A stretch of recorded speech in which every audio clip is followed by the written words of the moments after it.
Welcome to Monday's edition of Big Blue Kickoff Live here on Giants.com as well as the mobile app. He's Paul Dottino. I'm Lance Medow with you for the next 60 minutes in multiple ways. You'd interact with us here on the program. You give us a ring, 201-939-4513. Can't get to a phone, not a problem. Hashtag Giants Chat on Twitter. And as a reminder, you can find the archive of this show and our entire podcast network on the Giants mobile app, podcast platforms everywhere, and at Giants.com/podcast. So Friday was an appetizer because we have another trifecta of a meal coming your way today in terms of breaking down three more schools with several different prospects to keep close tabs on as we inch closer to the NFL draft, which, believe it or not, Paul, is going to be later this month. Time flies when you're having fun, as well as the offseason. And first on tap today is Wake Forest. And to break down the Demon Deacons, we are joined by Lary Sorensen, who serves as a Wake Forest Radio Network analyst for both baseball and football. He actually pitched in the majors from 1977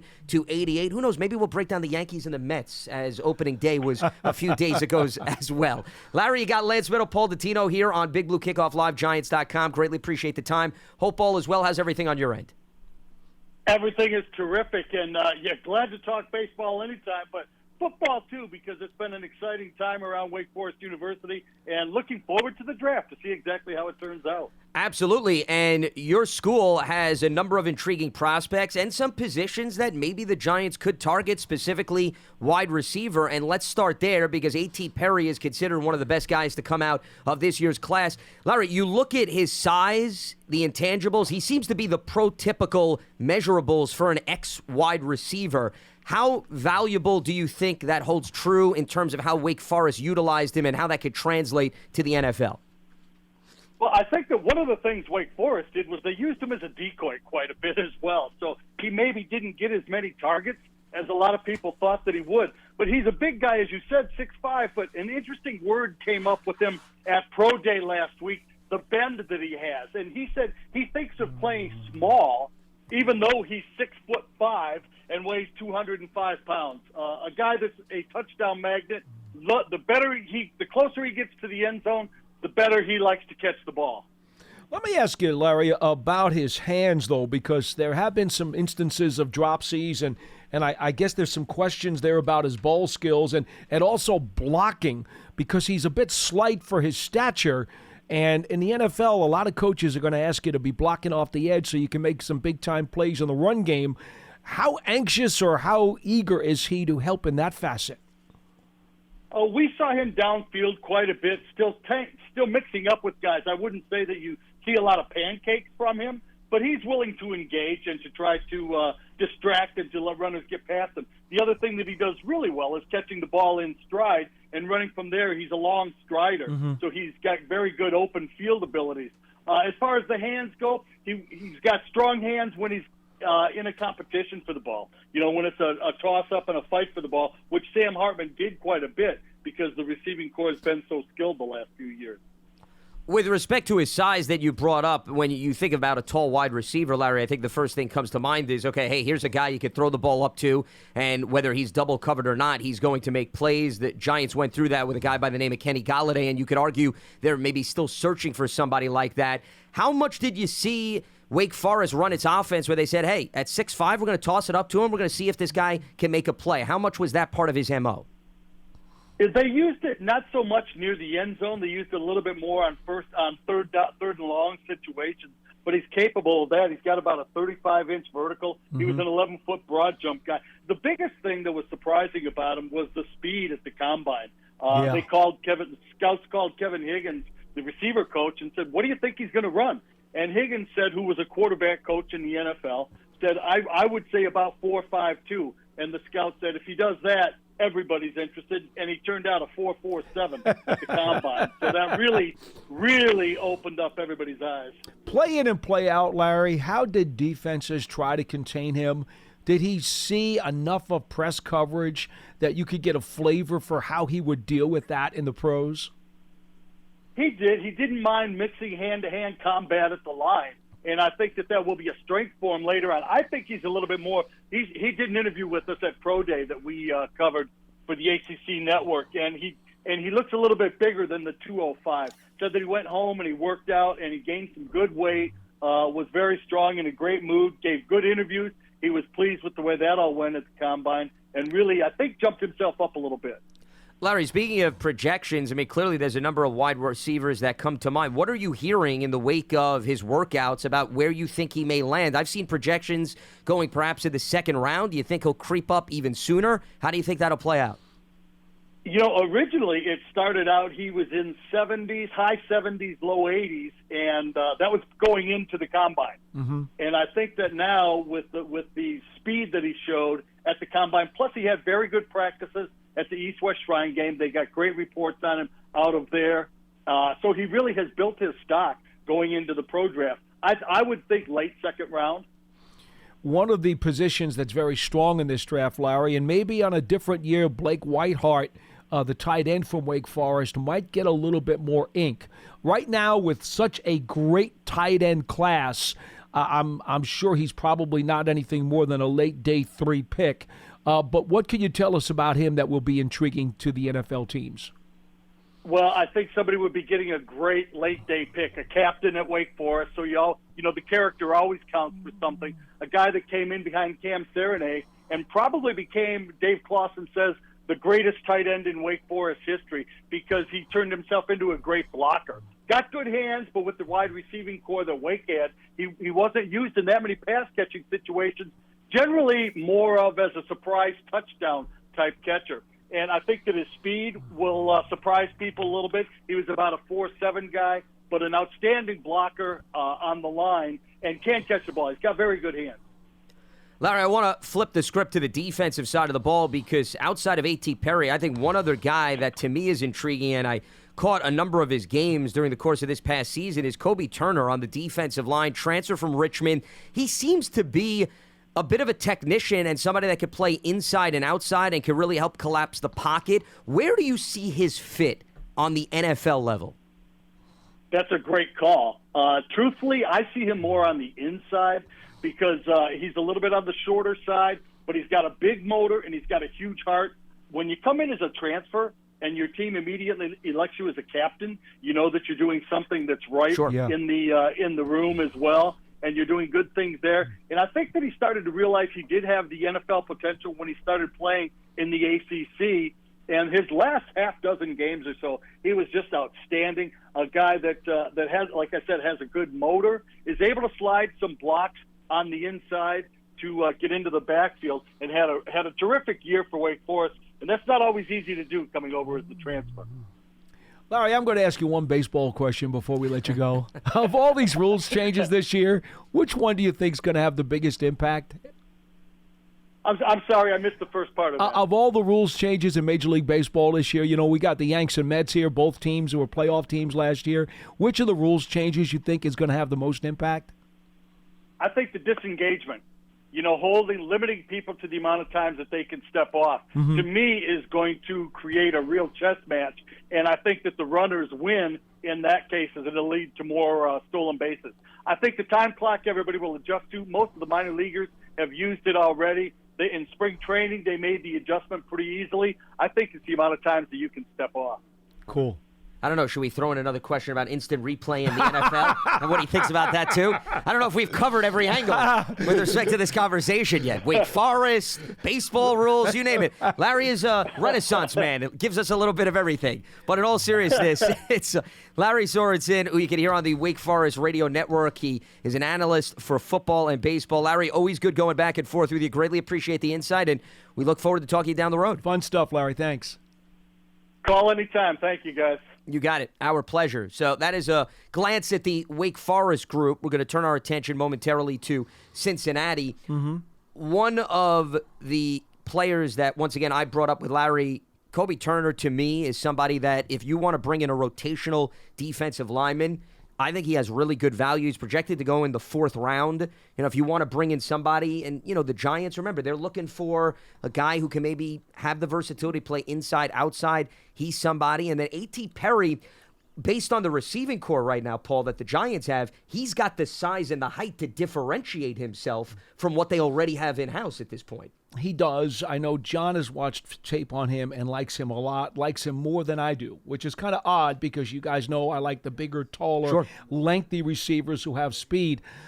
I'm a little bit concerned, despite what Larry said, I'm a little bit concerned about the ball skills, and I'm a little bit concerned about him being a little bit too wiry and not being physical enough to deal with a lot of what the Giants may want to do. And I'm not just talking about his ability to fight off press coverage, because at this level, it's a lot harder to do than it is at the NCAA level. But again, the Giants, they still want to get that running game going. And Saquon Barkley could use some blocking downfield. Yeah. I don't see Perry as the kind of guy, if he's going up against a corner who's going to be, maybe 10 pounds heavier than he is, or for that matter, a safety who might be coming over because they want to add bracket coverage or somebody over the top, and he's got to try to block that guy to spring Barkley. I just don't necessarily see it there.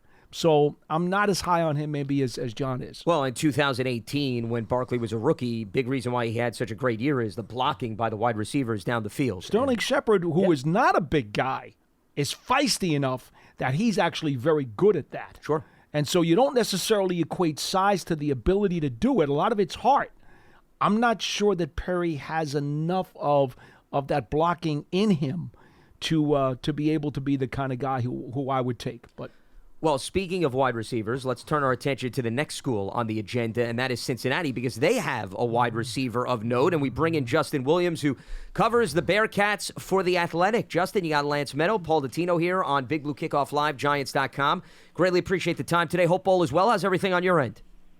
Everything's great. I appreciate you guys having me on. Not a problem. Pleasure having you on. And as I mentioned, I want to start with the wide receiver position because Tyler Scott is one of the highest projected players coming out of Cincinnati. And we were just talking about Wake Forest that has A.T. Perry, who's much taller. Scott is on the opposite end of the spectrum, Justin. He's 5'10", a $177. It seems as if he was utilized, though, outside the majority of the time, when you would think at the NFL level he's more fit to be a slot guy. So how did the dynamics work out that he had success on the outside, and do you think that translates to what he could potentially do on the NFL level?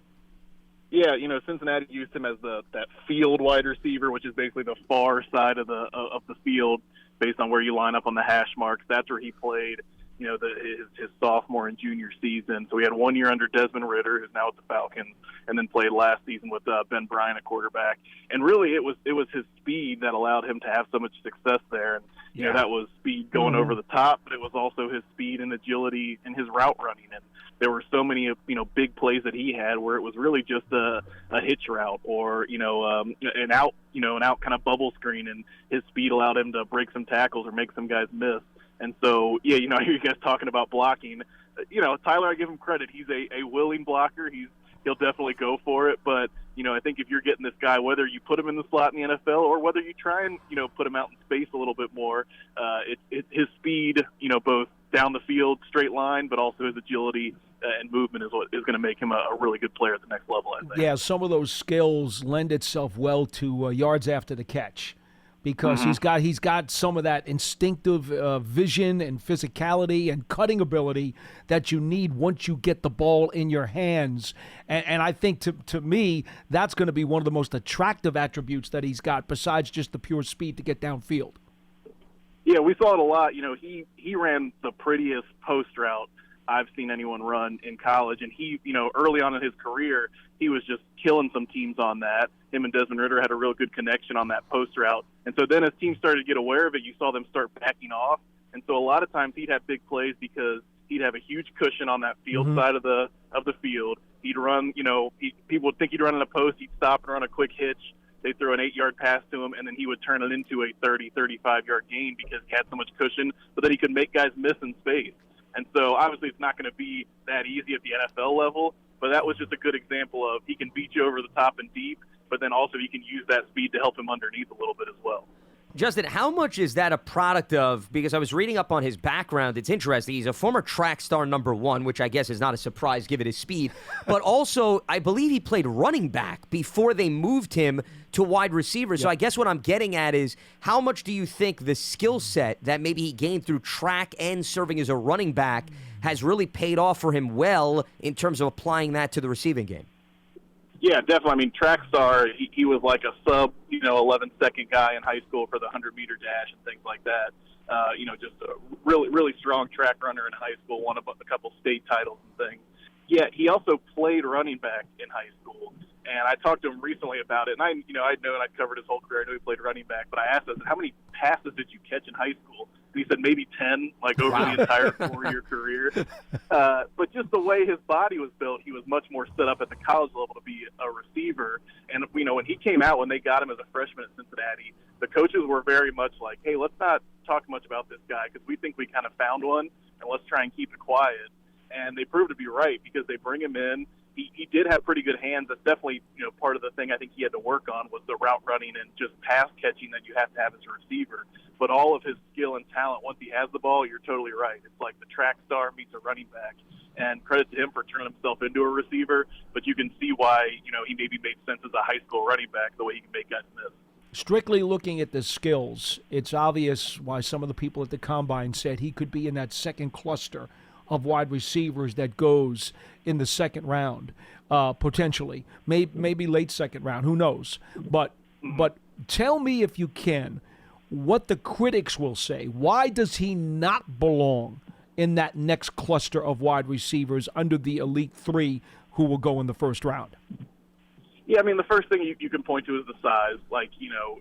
Is he a slot receiver? Maybe he doesn't have, the same quick twitched agility that a Tyreek Hill type has it in the slot, but maybe he's not quite big enough to be that true outside receiver. So you definitely get some size things. He didn't really have many injury issues in college, so I don't think you would focus on that specifically. But I think you want to see, all right, this is a guy who he certainly, maybe people would use the competition ding against him because Cincinnati played in the AAC, but this is also a team that, when he was there, went to the Peach Bowl and played Georgia, went to the Cotton Bowl and played Alabama, and for the first 2 years of his career, he went against Sauce Gardner and Kobe Bryant in practice, so I wouldn't be too worried about the level of competition he was facing. Is probably better than most, actually. But I think you're just going to get, hey, is this a guy who came to the receiver position late and is a little bit maybe undersized or a little bit of a tweener in terms of inside-outside? How will that translate to the NFL level? Justin, I want to stay on the offensive side of the ball. They have 2 tight ends. I know one of them is projected to maybe go later in the draft, and another one may be an undrafted free agent. That's Leonard Taylor. The other one is Josh Weil. Numbers that didn't necessarily jump off the page, but we know Wisconsin is known for developing its good blockers, specifically in the trenches, and somebody that can maybe carve out a role on the NFL level. And I believe Weil also has track background because he was a national high jump champion in high school, so there's athleticism there. What at all upside-wise do you see out of those 2 guys?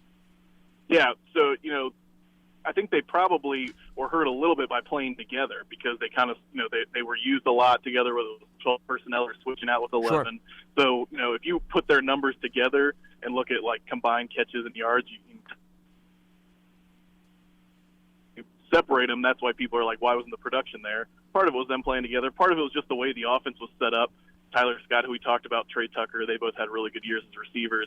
I think Wiley is a really good, prototypical NFL tight end. He can split out wide, but he's also pretty big, and he can block. And, he played pretty much all of last season at the 250 to 260 range to kind of prove that he could do that.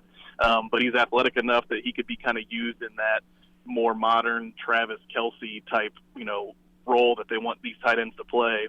The biggest thing with him is just going to be staying healthy. He's a really tough kid that battled through a lot of injuries, but he also had a lot of injuries while he was at Cincinnati. Leonard Taylor, I think he's maybe less of that traditional pass-catching tight end, but he's a big body. He's a willing blocker. He also played great on special teams in terms of punt protection and things like that. So he's definitely more of like you said, later in the draft or potentially even a, undrafted free agent type deal. But I think both those guys are going to be on an NFL roster next season as tight ends, and maybe not, star level early in their careers, but I think they can bring a lot of benefits on offense, but also on special teams. Another player who's likely to hear his name called during the draft is cornerback Arquan Bush. Has played some nickel, some played outside, a versatile guy who certainly, has some skills. And I wonder, this corner class is so deep, that, he might have been better off coming out a different year than this one, because he's going to get pushed down quite a bit. I mean, we've had people tell us that there are as many as 20 corners who could go in the first 3 rounds of this draft and have a make-it grade. Where do you see him fitting in? Yeah, no, that's a good point. And, he's also has an interesting career. He spent most of it in the slot, and that was, again, to go back, they had Sauce Gardner and Kobe Bryant. Mm-hmm. So he's an outside cornerback that was forced to play in the slot because you have 2 All-Americans playing outside of you. And then he played on the outside this year. He definitely struggled sometimes. He had like a toe injury that kind of bothered him. He's not a burner type speed guy, but he ran pretty well. I think he was in the 4.5 at the combine and ran in the 4.4s at pro day based on a couple of scouts I talked to. That was a good sign for him, and I think that he will be kind of on the border as far as I'm concerned. And does he get drafted? Does he go as an undrafted free agent? Maybe his pro day times help push him up a little bit. But what's going to make him a player at the next level or help him stick on a roster is he's smart. He's aggressive, like he's not afraid to kind of stick his nose in and tackle. And he's another guy who will willingly play special teams. So I don't think that's someone you bring in with the assumption that he's going to go out there and have a season that even Kobe Bryant had with the Seahawks last year where he's playing a lot of snaps. But, I think it's either a guy you take a chance on late in the draft or you bring in on a contract, and then you see, can he help us on special teams? Is he versatile enough to play some safety? But you're right. In this kind of crowded cornerback field, it'll be interesting to see if he does enough or has enough good tape for people that he works his way up into the 6th, 7th round. Justin, one other player I want to bring up, staying on the defensive side of the ball, is Ivan Pace Jr., the transfer from Miami, Ohio. You look at his sack numbers, 11 this past season. I mean, it's hard to overlook that. Maybe a guy that has questionable size to really be a big-time pass rusher at the NFL level. How did Wisconsin utilize him in the year that they brought him in after his transfer? And where do you see his fit, especially if he may not be able to battle guys in the trenches at just 5'10" on the NFL level? Yeah, look, if you're putting on the combine measurements or just kind of looking at him in shorts, you're going to be like, no chance is this guy an NFL player. And that's the reason he ended up at the University of Miami, Ohio, coming out of high school. He was a 2-star recruit. He was definitely a little pudgy, even when he showed up at Cincinnati last season. But man, this is just like a motor guy. Great, incredible instincts to go after the ball nonstop. I think if you're looking at the next level, again, you always pick like the best example. I'm not saying he's going to be James Harrison, but like he's that type of, if he's going to have an NFL career, it's going to be that type of player. He's undersized, but he can blitz. He's going to get after the quarterback. He's not going to be a coverage sideline to sideline type linebacker. It's going to be, an outside guy in a 3-4 scheme, or, a down rusher in a 4-3 type scheme, something a little bit different where he's kind of a specialist at the next level. And there are, I talked to the defensive coordinator, Mike Tressel, last year, who said the reason he, didn't get recruited out of high school is because coaches are afraid to take a chance on that guy and look stupid because he is undersized. He doesn't have the measurables. Sure. It's going to be the same thing at the NFL. Teams are going to be afraid that, hey, if we take a 4th or 5th round draft pick on this guy and he flames out, we're going to look stupid. But there's also the chance that someone takes a chance on him the way Cincinnati did, and he plays at an All-American type level the way he did this past year in college, or he turns himself into a really productive NFL player. So I'm kind of interested to see how high he goes, because if you just put on the tape and watch him play, it doesn't matter who they were against, what level it was at, the guy finds the football, the guy makes plays.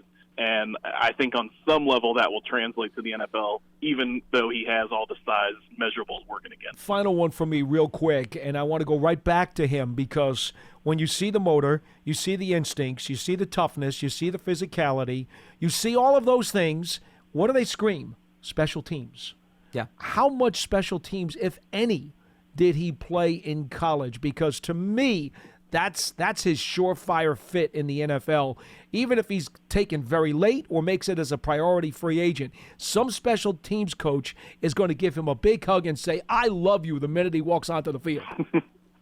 Yeah, he didn't play a ton of special teams, but part of that was at Miami, he was more of kind of like a defensive lineman type, or just, specifically a rush linebacker. at Cincinnati, he trimmed down a little bit. He got into better shape, but he was also, an All-American linebacker, so they weren't necessarily, quick to throw him out there on punt coverage. But I think you're totally right. The things that he did at Cincinnati in terms of getting after the quarterback and all that would translate. I agree, whether it's kickoff or punt coverage, all that kind of stuff. I think that's something that he would certainly be willing to do at the NFL level, and something that I think teams will ask him to do, and they'll definitely get a lot of benefit from that. So there you go. Could be a bit of a gem in the draft, a team that's willing to take a risk on him, as Justin mentioned. Maybe all of a sudden you reap the rewards given his attractive skill set. He is Justin Williams, who covers the Bearcats for The Athletic out of Cincinnati. Justin, greatly appreciate the time and the insight, and look forward to speaking down the road. Thanks for coming on the program. Thank you. I appreciate you guys having me on. Thanks. Absolutely. So Justin Williams laying out what to expect from this Cincinnati class. Remember, Cincinnati class the previous year. I mean, what Luke Fickell was able to get out of that group. It's no surprise he wound up going to Wisconsin as a result of that, but they produced some quality talent across the board. And the one element as theme that jumps out here is there's speedsters, there's athleticism coming out of this roster, Paul. But I think Justin brought up a good point. If you have the patience to say, okay, we'll take a flyer on a guy, and you go through good coaching, I mean, you really could get something out of some of these players here. Well, we also talked about a couple of players who may not have all of the measurables and the physical toolbox that people are going to be attracted to, but they're football players. You see? Let's put that in quotes. They're football players, and they get things done. And there's always going to be a soft spot in some coaches' hearts for guys who just go out there and with the intangibles, they make things happen. Now, not every team has the luxury of keeping a guy like that on their roster. So it's going to have to be the right fit. A guy like him may actually be better off being a priority free agent so that he can pick his spot as to where he goes and then have a chance to make a team, as opposed to being drafted by some place where somebody in the draft room said, I want this guy, they take him, and now all of a sudden, he doesn't, his intangibles don't get appreciated as much. Well, you actually bring up an interesting point, and this was going to be one of the follow-up questions, but I know we were pretty tight and up against the clock here. When you take a guy like Ivan Pace, for example, and you were talking about maybe the attractiveness of special teams, and do you say to yourself, is it really having a set game plan of how you're going to utilize that player as opposed to just taking a flyer on him, right? How many times have we seen it's all about the scheme and the system and how you tap into that as opposed to not having any game plan at all when it comes to some of these players? Look, I'll give you a good example. Many years ago, and I'm going back again, I'm turning back the clock. I know you young folks, you don't want to listen to this sometimes, but Gary Reasons, who played for the Bill Parcells Giants and helped them win a championship. When Gary came into the NFL, there were a whole bunch of people in the Giants scouting department that said his measurables don't add up. He's too slow. He simply does not have the length and the speed to necessarily be an NFL player. And then there was one scout who insisted he does nothing but make plays. He's got a nose for the ball. He hits like a truck. He is incredibly smart and anticipates and knows where he's got to be before he's got to be there. You'll see. You're going to just take this guy. Yeah. You'll see when you put him in a lineup, you're not going to want to take him out. And Gary Reasons gave the Giants several really good seasons, some as a starter, some as a rotational player, and he was part of a Super Bowl team. So there's a great example of what we're talking about. Of course, once Parcells saw him hit people on the field, he was like, okay, I get it. Correct. When you're up close and personal with that player. Sure. And that's the kind of guy you're talking about. Reasons was a 5th-round draft choice. Well, that's why it does pay to take some chances and flyers. Now, sometimes when you construct your roster, you don't have the luxury to do that because of where you are as an organization. Do the Giants say to themselves, based on how well they got production out of last year's rookie class, some of the street free agents that they brought in, are they at the position, and given the volume of picks, Paul, where once you get to the 5th or the 6th round, I would say I do think the Giants have some flexibility where if they wanted to take a chance on somebody where the measurables don't jump off the page, but you can maybe fit him into special teams, they could be a rotational defensive player, I don't see why they wouldn't at least be able to pull the trigger on that. They're in a much better spot to do that now than they were last year. 100%. Because now they're coming off a playoff season. They're young. They're improving. The arrow is up. A team that is already at that level can maybe take a shot and find a place on the roster for a guy like that. When you're where the Giants were last year, in the beginning of a total retooling, you have absolutely no room to be taking a player like that. And also the fact that here's another reason why I'd be willing to go there. Special teams is something we talked about all last season, right? And how Thomas McGahee, he had been on the record multiple times. He loves to use the gumbo analogy, which I love, where every single week, right, he's mixing things together because he doesn't know who's going to be at his disposal. If you could add some athleticism on the back end of the draft that could help you in that area, okay, maybe they don't have an impact on offense or defense immediately because there's a number of other players ahead of them on the depth chart. But there's value in bringing in somebody year one if he's committed and determined, because to me, playing special teams is the equivalent of playing basketball defense, right? You could teach a player all the fundamental skills. If they don't have the desire to do it, they're not going to meet you halfway. You have to have a player that's willing to play special teams. So if you could take somebody in the 6th round, maybe even in the 5th round, that has that desire and can apply that athleticism, then I think there's room and there's value for a team that is still trying to tweak its special teams and look for that consistent core that Thomas McGahee can rely on week in and week out. Well, just remember, smart, tough, and dependable, okay? Nowhere in those 3 words does it say athletic. Smart, tough, and dependable. Well, but the athleticism helps, though. It helps. With the smart, tough, and It dependable. helps. Yeah. But I think Brian Daboll is telling you, and so is Joe Shane, they're on the same page. They will value those intangibles a little bit higher than maybe some other guy who just wants to see somebody who started at the combine in the underwear Olympics. Sure. No, and I completely understand that. But, I mean, once again, I'm using an example of a player that we just talked about, Ivan Pace, just because, once again, he was a topic of discussion. That, to me, is somebody that I think fits the tough and dependable and smart aspect because of his level of production on the defensive side of the ball. That's why I brought it up. Yeah, no, I think it's extremely fitting. So I guess what I'm saying is I don't think you'd be questioning somebody like that under the umbrella. It's more of you just need to be willing to say, maybe we start him out on special teams and then year 2 we bring him along more so Never know. on the defensive side of the ball. Got to make the Something roster first. Correct, yeah, absolutely. But, hey, there's room for guys to make the roster if they can contribute on special teams. I think that's been well documented, and regardless of the organization that you're playing for, that's a big priority. Case in point, look at the Super Bowl. Last I checked, Kansas City changed field position in a huge special teams return. Without a doubt. And Philadelphia was good in that spot. Without a doubt. It broke down when they could at least afford that to happen. All right, let's open up the phone lines at 201-939-4513. But before we do that, just a few reminders in terms of what the Giants have to offer here on their plate. Giants Huddle Podcast, you could subscribe to that, listen on the Giants app, as well as Giants.com/podcast. Giants fans, take your fandom to the next level with a season ticket membership. Stay connected to the club all year round, not just on game days. Memberships are now available for the 2023 season. To learn more about all the exclusive member benefits, visit Giants.com/tickets. Limited inventory is available. And the Giants' official connected TV streaming app. It's Giants TV. It brings you original video content and game highlights on demand and direct to Big Blue fans. Giants TV, it's free. It's on Apple TV, Roku, and Amazon Fire TV, as well as the Giants mobile app. All right, let's open up the lines. We check in with Joe in Ontario, joining us here on BBKL. What's happening, Joe? What do you got for us? Hey, how you doing, Lance? Doing very well. How's everything on your end? Things are fantastic. So, my name's Joe from London, Ontario, Canada.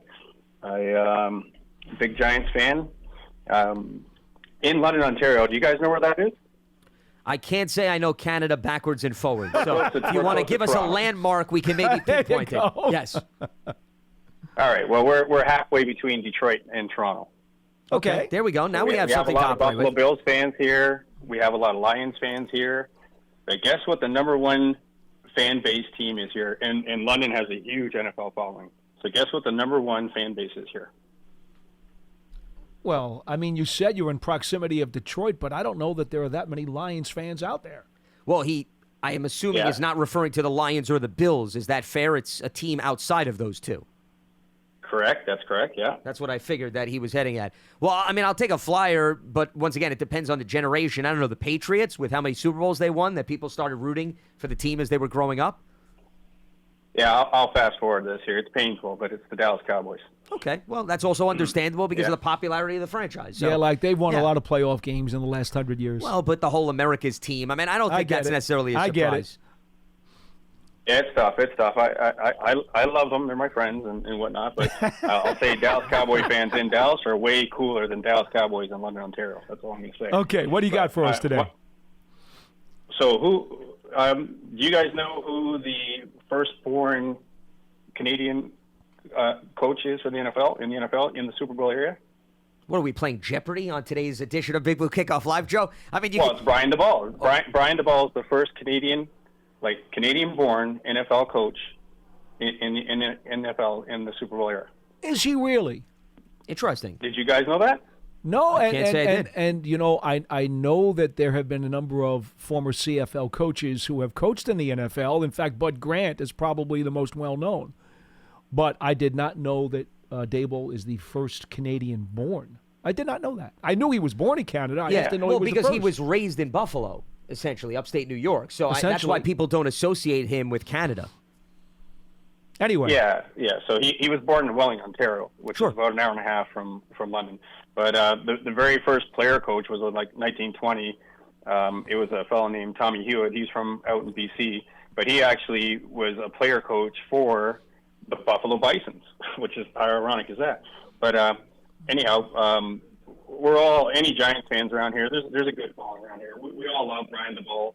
And there's just something about Joe Shane when he's being peppered by questions. And I know how the New York media is. They like to get on a guy here and there and whatnot. And, most of the time they're trying to get at things and whatnot. But that guy handles things with such class, and the way he breaks open a smile. And I don't know. There's just something about that guy. I really like the way he carries himself. We all love him, and nobody's perfect. He's not going to pick everybody in the draft that you guys all want and whatnot. I'm not even going to get into the whole draft thing. Who knows who we're going to pick? I want a corner, but we'll see how that rocks and rolls. Is Jalen Smith still on the Giants currently? No, he's a free agent. Yeah, free agent. Yeah. Well, I'll tell you, it really hurt me losing Julian Love. Anytime you lose Love, that's tough. And I met that fella, such a polite, smart young man, and honestly, that one hurt. But Paul Dottino, I'm going to tell you something. I saw you when we were in Minnesota in the playoff game. I saw you do the your happy dance there, right where we're nearing the end. You came walking by us doing your little Zoolander happy dance, and you had me laughing so hard. I'm telling you, it was a great time. But I love you guys. Appreciate you guys. Go Giants. And, all right, Joe. Looking forward to Appreciate the phone call. I was going to ask if Joe works for the Canadian Tourism Office because it seems like he was giving every reason and rationale to visit Canada. I think he's related to the Prime Minister. Yeah, I was going to say. I mean, or the Prime Minister was handing him papers as he was joining us here on BBKL. I mean, we got an entire lesson of intel. I expected a New York Rangers question. I was waiting for, I don't know what we were going to get at this point. As a dual citizen, I appreciate the phone call. Okay, well, see, there you go. That's how he got through. No wonder. He smoked Pearson into there getting on the show. It made no difference what Joe wanted to talk about. Cut to the chase. I also Talk think Brian Canada. Daboll was born in a hospital in Canada, but then grew up in Buffalo. I was going to say, I don't remember him discussing at all, him actually spending a number of years in Canada. So that's really specific I did know he was data. born in Canada, though. I did know Well, that. you I learn just didn't something think new I every didn't know day. he was the first, though. That's the trivia part. Yeah, I mean, you would that I think, did not right, know. there'd be maybe some carryover with the CFL and so forth, but there you go. See, maybe the media should be listening to this program. That should be the first question when the team returns for spring workouts. Was he aware that he's the first Canadian-born coach? There you go. All right, let's move along here on BBKL. Wilson is in Roxbury joining us right here on Giants.com. What's happening, Wilson? What do you got for us? Hello? Yes, Hello. Wilson. Sounds like you got a party in the background. Are we interrupting? No. You sure? That call you just got me all out of whack, man. I had to, Well, Wilson, that's why it's an appropriate follow-up for you to be the next caller, because you get us out of whack. So Indeed. everything falls into line. Well, that's what I'm saying. So I had to reset myself because I was I don't know what. Well, and that's why we're going to be drinking after your phone call. And I'm now he's really going to go off the rails. Exactly. Go ahead, Wilson. What do you got for us? All right. Hey, listen. The first things, Paulie. Yes. That little square is making you a disjustice because I can't see your hands moving, and I love that. So I don't know. Raise your hands, Paul. Raise your. He still has his hands attached. We're happy They're to report. still here. They're There you still go. here. He's got 5 fingers on each hand. He's wearing a watch. You'd be very pleased to know this, Wilson. Would you like me to provide the play-by-play of anything else? For what it's worth, you're absolutely right. Everybody who knows Italians know that we talk with our hands, and if we're not moving our hands, we're just not ourselves. Something's wrong. So I'm with you. I agree with you. I think this square is just a terrible idea, but that's what they want. Well, see, Wilson, we got feedback from some of our viewers that Paul's hands were very distracting, so the technological people tried to box him in a little. That's what happened. I can't be boxed in. Well, that's impossible. They can only hope to contain you, essentially, is what you're saying. Yes. Let me tell you something. Hey, Lance, man, my dad's Italian. His hands got tired after he talked for 20 minutes. So Understandable. I never the get lactic tired. acid built up. Yes. Never. No. Go Well, you're ahead, the exception Wilson. to the rule. Yes. What do you got for us? all right, so listen. On I have something on the Giants draft and on the number one overall pick overall. On the Giants, is there a big difference between like the 25th pick and the 45th pick? Is there like a massive difference? According to most people, there's not. Once you get into the lower third of the first round, and then maybe the first half of the second round, maybe 2/3, there's a lot of folks who believe that you're talking very similar value. Right. I also think it depends on the position, though, in fairness. No doubt. Right? Because if No you're a doubt. team and on your board, you have a significant drop-off at one position, but the other position is a little bit closer, in your eyes at least, there may not be that much of the We're same talking value. in generality here. Sure, yeah. No, the reason why I said that is this, because Giants are like in the no man's land, right? So either if you don't like somebody, then maybe get another second round pick and go back. And if you like somebody, then give up a second round pick. Because you have to make a decision. You know what I'm saying? You're like in the middle there. Well, are you suggesting they move from 25 because their second pick is going to be 57? Well, no, right. Well, what I'm saying, Paulie, is this. Let's say you don't like anybody at 25. Okay. Let's say, for example. Right? Okay. They might as well go back, maybe, I don't know, and get like another closer to the first round, second round picks, and get an extra second round pick and if you like somebody really good, then go down. I'll give you a second round pick. Let me go from 25 to 20. The problem is, with the climate of this draft and the generality that we discussed, you're not going to find many teams that are going to want to make that deal to move with you. That's the issue. Now, is it possible that maybe Anthony Richardson is still on the board there? I don't know that he will be because someone's going to overdraft him. But if he is, or maybe a hooker, one of these quarterbacks who should not go that high is sitting there, and a team is willing to develop him and wants that fifth-year option, there's always the chance that they will want to come up. But short of that, I honestly don't believe there's going to be any takers that will want to move up into your 25th spot. Well, I mean, to give you an example, the Jets moved up last year to come back in the first round to get Jermaine Johnson. They did. Coincidentally, he was the 26th overall pick. But, I mean, I think to your point, and I think this goes back to what you're saying, Wilson, you have to ask yourself, are you gaining a lot in return by moving backwards? Meaning, if you're not getting a lot in return... That's what you have to ask yourself, because I'm sure when the Giants get ready, assuming they stick at 25, there's going to be somebody on their board that they like, that I they think feel so too. is going to come in and contribute. It's not hard, as if you're dealing with nothing. It's hard to imagine that there won't be a corner there at 25. Honestly, that's the way I'm approaching this right now. I believe that there are enough of really good corners in this draft that there will be a corner, and I'm not sure who it's going to be. I think it's going to be Maryland's Deonte Banks. Okay, that's who I think it will be. But it may not be him. It may be another corner that they really, really like, who they're going to say, there's value at 25, let's grab him. The only other guy I could see who might, because I don't think Bijan Robinson's going to drop that far. I just don't. If they think that Schmitz, the Minnesota center, is worth a late first-round pick, some people think he is, other people think he's an early number 2. But if they think that he has value at 25, I absolutely could see them taking him. And just to give you an idea, Wilson, real quick, I'm looking up the trade that Tennessee and the Jets pulled off so that the Jets could move up to get Jermaine Johnson. It was Tennessee trading a first and a third to the Jets in exchange for a second, a third, and a fifth. And then coincidentally, the next pick, 27, was Jacksonville making a move with Tampa Bay to get Devin Lloyd. That was a first-round pick that Tampa Bay shipped out to Jacksonville for a second, a fourth, and a sixth. So in each trade, there were 3 picks that were return value, which is not bad, and I wouldn't look down upon that. But once again, you have to weigh what you're passing up on at that point in the draft. If you don't love anybody and you want to move out of it, fine. But if there's somebody you really like, I would take the player under those circumstances. Final thought, Wilson. I believe the Giants are in a position where they will not have 10 draft choices from this year's draft make the team. Oh, no. The team's too good. Okay, the team is too good. Right.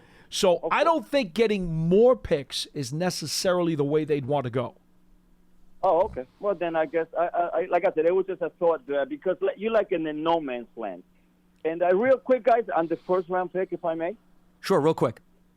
Okay.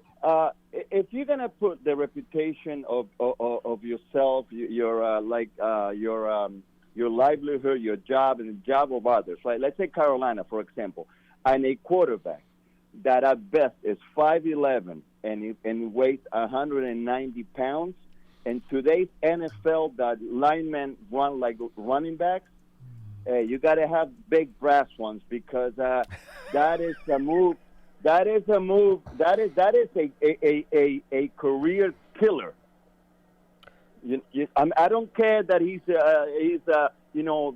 super intelligent and he's got all the intangibles. Listen, I understand that physical ability is not everything. If that was the case, Jeff George will be in the Hall of Fame because I saw Jeff George throw the football. Until this day, I haven't seen another quarterback throw the football like Jeff George. But there was nothing upstairs. So obviously intangibles matter. But let me tell you something, man. That to put all that stock on a kid like that's 190 pounds, you gotta. I wouldn't do it. Well, I mean, listen, we appreciate the phone call, Wilson, and thanks for giving us a ring here. You have to understand, Frank Reich, who's the head coach, is a former quarterback. So, their intel there comes from a different perspective than perhaps if it was somebody who didn't play the position. And he's referring to Bryce Young, of course, the quarterback, Alabama. And you and I, Paul, have had these conversations. I remember I've brought this up since. You were concerned about Devontae Smith, coincidentally, a former Alabama player. Now, I know he plays a different position, wide receiver, but, you were concerned about him holding up. And I know the jury's still out. His career's not over, but for the most part, he's done a really good job remaining durable. His production has been there, and he's been durable. Yeah. Now, let's see him get through the first rookie contract 100%, and see how things go after that. But, look, there's always going to be a number of people in the league that are going to shy away from the smaller measurements. That's just the nature of the beast. Then there'll be other guys who won't shy away from those measurements and say, okay, I need this, that, and the other thing, and those intangibles, and the smaller measurements won't matter. And then there are going to be other guys still who say, you know what? I don't mind collecting a bunch of smaller guys because that's what I want to do. So it's you walk into Baskin-Robbins. I know, I just named a corporation. I know. All right. Hey, you're going to have to take that up with Trump. You walk into an ice cream store, and if they have 32 flavors, you take the flavor you want. It doesn't mean you're right or wrong. It's what flavor suits your taste buds the best. I also personally don't think that Bryce Young is going to be a huge runner on the NFL level. I don't see him taking off. If that was the case, if he was Lamar Jackson-esque, yeah, I'd be a little bit concerned. Not about the height, about the frame, which is what the last caller was referring to. I don't think if Carolina does take him, I don't think they're bringing him in and saying, Bryce, we want you to run 15 times a game. I don't see that happening. Look at it this way. That's the other thing to take into consideration. Just be so happy that the Giants have their franchise quarterback that you don't have to worry about this now for several years. Okay? That's the good news, Wilson, is because this quarterback draft class is nothing like what they said it was going to be. A year or so ago, a lot of people were billing this projection. Oh, the 23 class that comes out is going to be really good. Well, and it may. Who knows? It may turn out that way. I don't think it is. I'm sorry. I don't think it really is a great quarterbacks class. So thank goodness you've already re-signed your franchise quarterback, and you don't need to go looking for one. Well, here's the bottom line. Every year we go through this, they feel they're going to find the franchise quarterback. The rule of thumb is, in today's NFL, every class, maybe you're lucky if one guy turns out. It's just, I mean, that's the nature of the beast. You'd have to go back to Eli Manning's year. And I did this. I did this as an exercise on my Sirius show. The last time you had multiple quarterbacks, 3. Good luck trying to find the year. Eli Manning, Phillip Rivers, Ben Roethlisberger. How many years in terms of the draft do you go back and you say you find that many guys? And those were teams that all went in, right, with the same philosophy. We're getting a high pick. We're going to find our guy. We're not going to have to ask ourselves what's going on at the quarterback position for years to come. Everybody else that has followed since had the same hope. Injuries, change of coaches, coordinators. It's become a revolving door. And it's becoming more likely as we get closer to the draft that the draftniks are saying Hooker will sneak into the bottom of the first round, and there'll be 5 quarterbacks taken in the first round this year. I'm sorry, there are not 5 first-round talented players at quarterback. They're not. Well, when you think of 5, I think of the 2018 class, and you had 4 guys taken in the top 10. Right. Lamar, remember, went late in the first round. Correct. Well, Lamar and Josh Allen are the 2 guys that are still hanging around with their current team. Lamar remains to be seen, of course. He was just given the franchise tag. But you're going to tell me the Cardinals, the Jets, and the Browns didn't go into that draft thinking we found an answer? And less than 5 years later, they're back to square one. And Josh Allen was the only one who I liked going into the draft. No, of course. I thought there was one quarterback in that draft. All right, so I'm still not a Lamar Jackson guy, but he's done what he's done, so I give him credit. He certainly was a lot better than those other 3 busts who, in my mind, were always going to be busts from the very get-go. Well, unfortunately, injuries, the changing of coaches. Remember, Allen benefited from having Brian Daboll there from start to until he came to the Giants, and you can't overlook that factor. But it just goes to show you, to each their own, right? You could pick 32 teams. They're all going to find different criteria that they put a lot of stock in, and somebody's going to like Bryce Young. He certainly has the intangibles. I don't think he's going to be a runner at the NFL level, so I wouldn't be overly concerned about him taking so many hits, at least in the early stages of his career. All right, let's head back to the phone lines. We check in with Len in Maryland, joining us here on BBKL. What's happening, Len? What do you got for us? Hey, guys. How you doing? Doing all right. Hey, Paul, one of the great names you brought up today, Gary Reasons. You know, I always thought, Paul, when Gary Reasons was on the field, and he wasn't there for every play, but when he was on the field, good things happened with the Giants. He was a football player. He had all the intangibles. You know, and it wasn't always that Gary made the play, but somehow somebody, when Reasons was on the field, made a play. That's the one thing I remember about And Len, number 55, I will repeat Gary this one Reasons. more time. In the draft room, the preponderance of the evidence was he doesn't have all of the requisite physical skills to be one of those kinds of players. But the guy who fought for him and who insisted that they take him won out finally in the 5th round. And look what happened. He was just a football player. Excuse me, right? Yep. He was just a football player. And he had a focus. I saw him one time coming out of the tunnel in New Orleans. You know, the famous Lawrence Taylor game over Thanksgiving. Yes. What was that, 88, Paulie? And he was standing at the end of the tunnel by himself looking out at the field. He was in uniform, but before they came out, I'm hanging over the side. Paulie, he had a look on his face like, oh, my gosh, I wouldn't want to be tackled by Gary Reasons tonight. I agree The with guy you. looked so focused, it was incredible. Hey, let me move on real quick to the draft. Couple of things. Hang on to your picks, Joe. Paulie, you may be right. 10 guys aren't going to make this roster, but that's okay. If we're drafted in the 7th round for the practice squad, so be it. We need young players. We need young players to make the team. Therefore, by all means, hang on to those first 4 or 5 picks. Hang on to those first 4 or 5 picks. You know, at 25, when we get to 25, there are going to be opening day starters at 6, 6 positions at least sitting there for the Giants. Hang on to that 25th pick, man. There's going to be a player there. Yeah, I don't think that's a question. I mean, you could absolutely find somebody that can contribute immediately. If you're going to take a first-round pick on a player, yeah, that's not a stretch at all. I don't agree with 6 positions, but you know what, Len? Here's the bottom line. If you are Joe Shane and you are now in year 2, which has been accelerated, it's now year 3, even though it's only the second year on the calendar. This is the 3rd year of the rebuild in terms of the fact they skipped a year by making the playoffs already. Okay, you following me? Okay. At this point in time, if you can get a guy at 25 who you believe is at least a rotational starter and even a guy who could potentially be more than that, you have to take him and cannot trade back. Oh yeah. But I think those guys are going to. I think those guys are going to be there. Now, I assume Joe and the staff are going to like them enough to make that pick. And I think there are opening day starters. There's going to be an opening day starter at pick 25. Let me give you a scenario here, and you tell me, how this is going to work out. All right, it's opening day. We're on defense. First time we're on the field, we go into our base defense 3-4. Who's the other defensive end in that 3-4 defense today? Opposite Williams. Today. Are you with me? Yeah. Are you with me? Oh, who is it going to be today?